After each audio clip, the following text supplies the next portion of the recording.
जय माता दी। नमस्कार।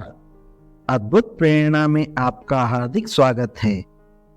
आज इस वीडियो में हम बात करेंगे कि नवरात्र में हरे भरे ज्वारे बिल्कुल सरल व आसान विधि से कैसे बोए जाते हैं और ज्वारों को बोते वक्त किन किन बातों का ध्यान रखना चाहिए, साथ ही किस प्रकार के ज्वारे हमें क्या संदेश देते हैं। इससे जुड़े सभी प्रश्नों के उत्तर हम इस वीडियो में आपको बताएंगे। लेकिन वीडियो शुरू करने से पहले आपसे रिक्वेस्ट है कि अगर आपने हमारे YouTube चैनल अद्भुत प्रेरणा को सब्सक्राइब नहीं किया है तो प्लीज जल्दी से सब्सक्राइब करके बेल आइकन को दबा दीजिए और अगर वीडियो अच्छी लगे तो लाइक व शेयर करना ना भूलें। तो चलिए शुरू करते हैं।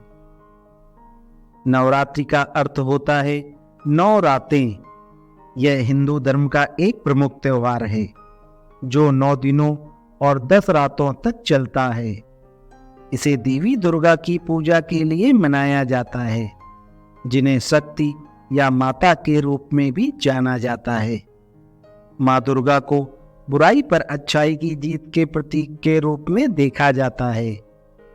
नवरात्रि के दौरान भक्त देवी दुर्गा के 9 अलग अलग रूपों की पूजा करते हैं, जिनमें से प्रत्येक का एक विशेष महत्व होता है। नवरात्रि शुरू होने वाले हैं। नवरात्रि के दिनों में कुछ लोग अपने घर में कलश स्थापना करते हैं और ज्वारे भी बोते हैं। क्या आपने कभी यह जानने की कोशिश की है कि नवरात्र में ही ज्वारे क्यों बोए जाते हैं और कोई अन्य अनाज क्यों नहीं बोया जाता? ज्योतिषाचार्य कहते हैं कि सृष्टि की जब शुरुआत हुई थी तब अनाज के नाम पर जिस फसल को सबसे पहले बोया गया था वह जौ ही थी। पृथ्वी को हमने माँ का दर्जा दिया है और धरती पर उगी पहली फसल यानी कि ज्वारों को शास्त्रों में माँ का ही एक रूप माना गया है। जाहिर है इतने पवित्र अनाज को बोते वक्त कुछ बातों का विशेष ध्यान रखना बहुत जरूरी हो जाता है। आज हम ज्वारे से जुड़े कुछ रोचक तथ्य और इसे बोने के जरूरी नियम बताते हैं।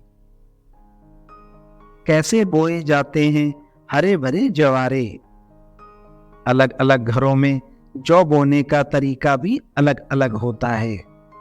कुछ लोग बालू को एक स्थान पर इकट्ठा करते हैं और उसमें जौ डाल देते हैं।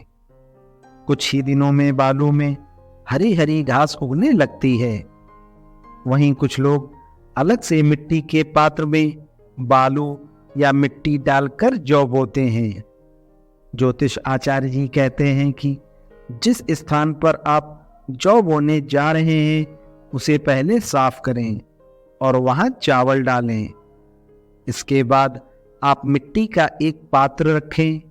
पात्र को पहले ही अच्छे पानी से साफ कर लें। इसके बाद आपको पात्र में किसी पवित्र नदी की बालू डालनी चाहिए। बालू में कंकड़ पत्थर ना हो, यह आप पहले ही देख लें। इसके बाद आप बालू में जौ के दाने डालें। इस तरह जौ बोने की प्रक्रिया पूर्ण हो जाएगी।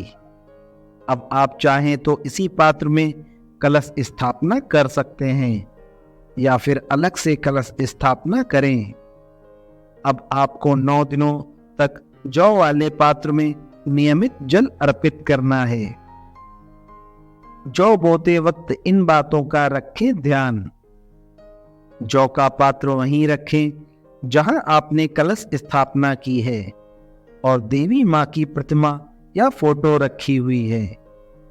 जौ के पात्र में आपको रोज जल अर्पित करना है, मगर जल साफ होना चाहिए और बहुत कम मात्रा में ही इसे अर्पित करें। अगर आपके घर में चूहे हैं तो जौ के पात्र को ऐसे स्थान पर या ऐसी व्यवस्था के साथ रखें कि चूहे वहां तक ना पहुंच सकें। दरअसल चूहे जौ को खा जाते हैं और फिर ज्वारे नहीं उगते हैं। जौ जब अंकुरित होने लगे और घास लंबी होने लगे तो मौली यानी कलावा या लाल धागे की मदद से फैली हुई घास को बांध दें। अगर आपने घर पर नवरात्रि के दौरान जौ बोए हैं तो आपको इन बातों का विशेष ध्यान रखना चाहिए। पति पत्नी ब्रह्मचर्य का पालन करें, घर में किसी भी प्रकार का क्लेश ना हो, घर की साफ सफाई का ध्यान रखें, सूर्योदय के साथ ही देवी और जवारों की पूजा करें। शुभ अशुभ संकेत देते हैं जवारे। अंकुरित जौ का रंग अगर नीचे से आधा पीला और ऊपर से आधा हरा है तो साल का आधा समय अच्छा बीतेगा और आधा समय खराब बीतेगा। यदि जौ का रंग नीचे से हरा है और ऊपर से पीला है तो साल का शुरुआती समय ठीक होगा और आखिरी का समय परेशानियों से भरा हो सकता है।